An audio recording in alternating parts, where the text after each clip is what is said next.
Hi guys, it's Miss Ainsley. Today, for our final Fairy Tale Week story read aloud, I have a version of Cinderella. If you hear little feet pattering, that is my puppy Harper, who you guys have met when we sing our bingo song during Circle.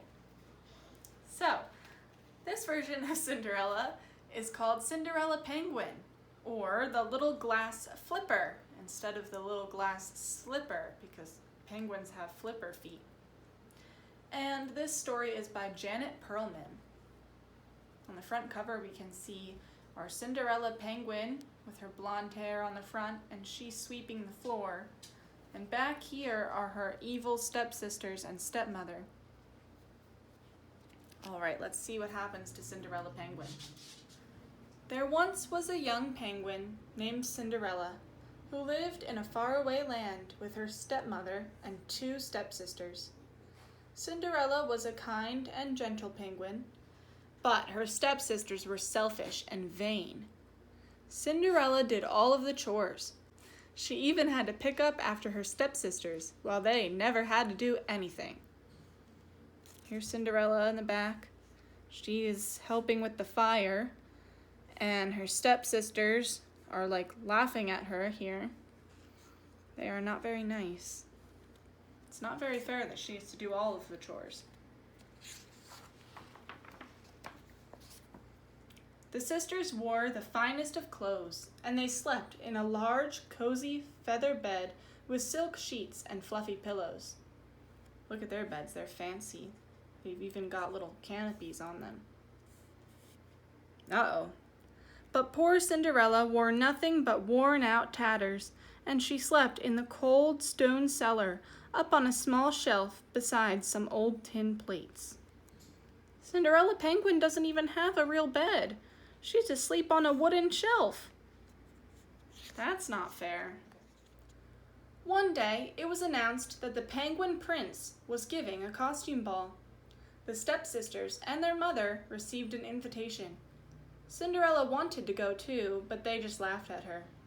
The prince would never want to meet a shabby cinder block like you. Here they are. Here's this invitation here. What would you dress up as for a costume party? For weeks, the house was filled with talk of the ball. The sisters had costumes made from the finest fabrics. They ate only the tiniest meals so they could have the tiniest waists, and they were always in front of the mirror, posing and practicing their curtsies. Here they are, trying on their costumes. This penguin has a corset on, that's hilarious. But see, they're super into themselves, and they don't even care about anybody else. And look at Cinderella Penguin still has to do all the work on their costumes. Finally, the night of the ball arrived. Cinderella rushed about, ironing her stepsisters' costumes and helping them dress. Then, without a thank you or even a goodbye, the carriage swept the stepmother and stepsisters off to the ball. Cinderella Penguin's by herself, all at home alone. Here's the stepmother and the two stepsisters with big, huge bows on their head. And stepmom has a mask, and they're going to the costume ball. Cinderella burst into tears. She felt so alone and unhappy. Look, she's crying because she didn't get to go. Oh, I see fairy dust, though. Who's going to help her? Suddenly, in a glow of blue light, the great fairy penguin appeared before her. Why are you crying, Cinderella? Do you want to go to the ball? She asked. Cinderella blinked back her tears. Oh, yes, more than anything. Then you shall. See, there's the fairy penguin here with her magic wand, and she's going to help Cinderella Penguin. First, said the fairy penguin, you must fetch a pumpkin from the garden. Cinderella didn't know how a pumpkin could help her get to the ball, but she quickly brought the best one she could find. The fairy gave it a firm tap with her wand, and it magically turned into a beautiful golden carriage. Here's the pumpkin carriage. That's pretty cool. What's she going to do next? Then the great fairy penguin went into the kitchen and found 6 mice carrying a huge chunk of cheese.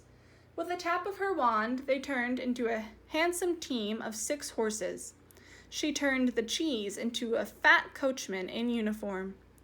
They all marched out the door and took their places, as if it were the most natural thing to do. "Now you can go to the ball. Are you happy, Cinderella?" asked the fairy. "Oh, yes," said Cinderella. But then she looked sadly down at her ragged clothes. So here's all the mice, but now they're horses, penguin horses. That's silly. And the coachman who drives the carriage, dressed like cheese. But Cinderella's clothes are still raggedy. "Oh, silly me, I almost forgot," said the fairy. And with a tap of her wand, Cinderella Penguin's rags became a beautiful gown with gold trimming and a real gold tiara. On her feet were a pair of glass flippers, the prettiest and most delicate that Cinderella had ever seen. Here's her gown. She's got a crown and a big long flowing cape and those glass flippers. "Now, one last thing," said the great fairy penguin. "The magic spell ends at the stroke of midnight. The carriage will turn back into a pumpkin, the horses back into mice, the coachman back into cheese, and you'll again be dressed in rags. So you must leave the ball before midnight." Cinderella promised to remember. Then, waving goodbye, she stepped into the carriage and rode off, her heart filled with joy. Here she is, going to the ball. Oh my goodness.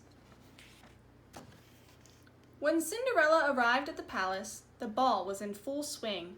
She was welcomed with a fanfare of trumpets, and she marveled to see so many fine penguins wearing such magnificent costumes.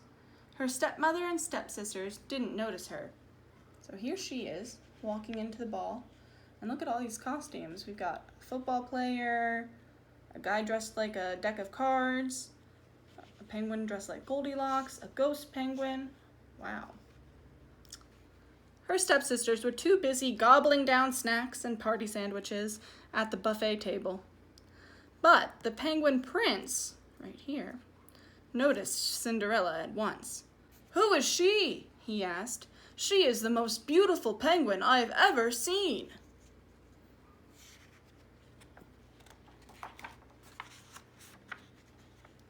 Cinderella had never met as handsome and charming a penguin as the prince.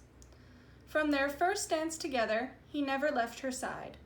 They whirled and twirled around the dance floor to the applause of the admiring crowd.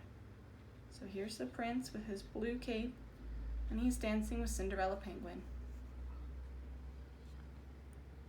"Who is the beautiful young penguin who has captured the prince's attention so completely?" everyone whispered. "What a handsome couple! How well they dance together," they sighed. Cinderella had never been so happy. She wished the night could last forever. All across this page we can see them dancing together. But it's getting later. Uh-oh.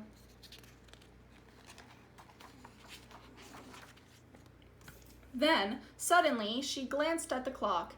In all her excitement, she had completely forgotten the fairy's warning. "Oh!" she cried. "It's almost midnight. I have to go." And she ran from the palace in such a hurry that one of her glass flippers fell off and was left lying on the steps. As Cinderella rode away in her carriage, the prince called out, "Oh, please don't go!"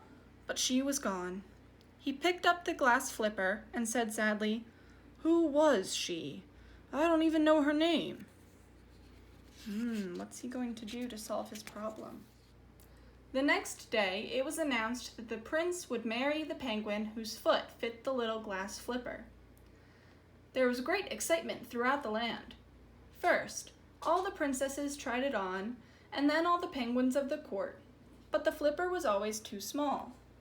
The royal footmen were commanded to take the flipper from house to house. The stepsisters spent the whole day perfuming and powdering. "Cinderella," said the stepmother, "your clothes are too ragged to be seen by the royal footmen. Go downstairs and polish the silver until they leave." "Oh, please, I would like to try on the flipper too," said Cinderella, knowing it would fit her perfectly. The stepsisters laughed, but then they looked down at Cinderella's webbed feet. For the first time, they noticed how delicate they were. Look, everyone else has bigger feet than Cinderella. Her feet are tiny. A knock came at the front door. "Quick, hide her," said the stepsisters. They grabbed Cinderella, threw her down the cellar steps, and slammed the door. Poor Cinderella. She lay upside down with her foot caught tight in the door, unable to get free. Oh my goodness, that must hurt. Ouch. When the footman came in, the stepsisters pushed and shoved to be the first to try on the flipper. They were so intent on snatching the flipper from each other that it slipped from their grasp, flipped high in the air, and landed squarely on Cinderella's foot. Everyone stared. It was a perfect fit. Oh my goodness.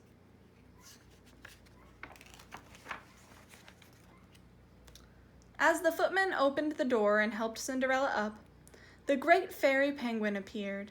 With the tap of her magic wand, she transformed Cinderella's tattered rags into the magnificent clothes she had worn to the ball. Cinderella was overjoyed. "Oh, thank you, Fairy Penguin. I thank you with all of my heart." The stepmother and stepsister's beaks dropped wide open. They stared at Cinderella, sputtering with amazement.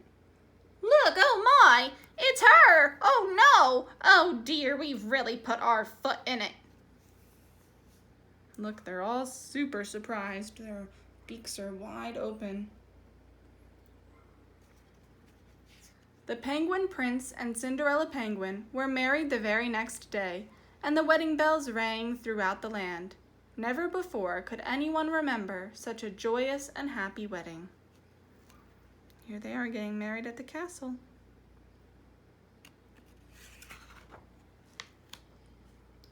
Cinderella and the prince truly loved each other, and they lived happily together ever after. There they are, and it looks like they had a bunch of little kids too. Little baby penguins. All right. That is the end of our Cinderella penguin tale, or the little glass flipper. I hope you guys enjoyed this version of Cinderella, and I will see you next time.